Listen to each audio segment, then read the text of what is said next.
কারা কারা হবেন? জাতীয় নির্বাচন কমিশনের 4 অক্টোবর 2022-এর গাইডলাইনই মেনে চলতে হবে।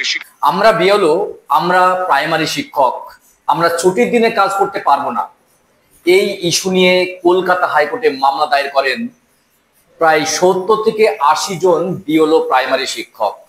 গতকাল তার অবসান ঘটেছে। হাইকোর্টের বিচারপতি অমৃতা সিনহা স্পষ্ট জানিয়ে দিলেন, নির্বাচন কমিশনের যে নির্দেশিকা, যে গাইডলাইন 2022 সালের 4 অক্টোবর, সেই গাইডলাইন মেনেই কিন্তু বিএলওরা ছুটির দিনে কাজ করতে হবে এবং বিএলও সেইভাবে কিন্তু নিয়োগ করতে হবে। বিএলওদের ছুটির দিনে কাজ করতে কোনো বাধা নেই। নির্বাচন কমিশন নির্দেশিকা দিয়েছিলেন ছুটির দিনে বিএলওদের এসআইআর এর কাজ করতে হবে। নির্বাচন কমিশনের নির্দেশিকা বহাল থাকলো কলকাতা হাইকোর্টে। গুরুত্বপূর্ণ আপডেট, গুরুত্বপূর্ণ ইনফরমেশন রয়েছে। বিএলও নিয়োগ নিয়ে যে ধোঁয়াশার সৃষ্টি হয়েছিল, বিএলও নিয়োগ নিয়ে যে জল্পনা কল্পনা চলছিল, কিভাবে কাদের বিএলও নিয়োগ করবে, তার অবসান ঘটলো 2022 সালের 4 অক্টোবরের নোটিফিকেশন বা আইন অনুযায়ী, নির্বাচন কমিশনের জারি করা নোটিফিকেশন অনুযায়ী বিএলও নিয়োগ করতে হবে। গুরুত্বপূর্ণ ইনফরমেশন, গুরুত্বপূর্ণ আপডেট রয়েছে।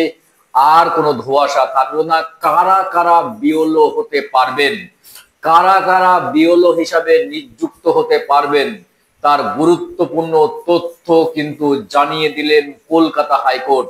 এবং নির্বাচন কমিশনের 2022 সালের 4 অক্টোবরের যে নোটিফিকেশন, সেটা কিন্তু বহাল থাকলো।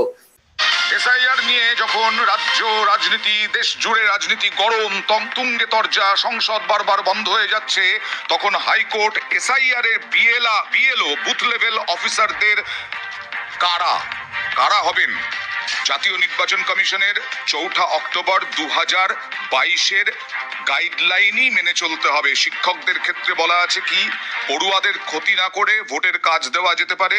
ছুটির দিন নন টিচিং টাইমে ভোটের কাজে বিএলও হিসেবে কাজ করতে পারেন। ম্যাক্সিমাম বিএলও নিযুক্তকরণ অন্যান্য ডিপার্টমেন্ট থেকে করতে হবে।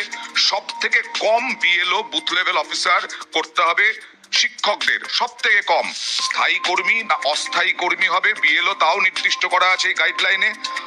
আর এখানে গাইডলাইন মানা হচ্ছে না বলে প্রাথমিক শিক্ষকদের 50 থেকে 51 জন তারা মামলা করেছিলেন। আর এই মামলার পরিপ্রেক্ষিতেই বিচারপতি অমৃতা সিনহা জানিয়ে দিলেন যে 2022-এর 4 অক্টোবর নির্বাচন কমিশনের গাইডলাইন মেনে বিএলও নিযুক্তকরণ এবং কাজ বন্টন করতে হবে বিএলওদের।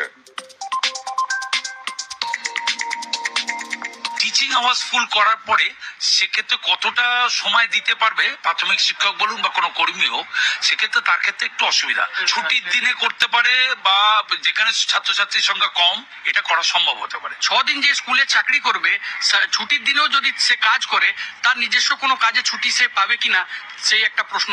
অ্যাজ এ শিক্ষক যারা যাবেন তাদের দায়িত্ব রয়েছে, কিন্তু আপনাদেরও একটা দায়িত্ব রয়েছে। একজন শিক্ষক যখন ইলেকশন ডিউটিতে যাবে, তার সুরক্ষার ব্যাপারটাও আপনাদের উপরে দায়িত্ব রয়েছে, যে আপনিও সেই জিনিসটা দেখুন।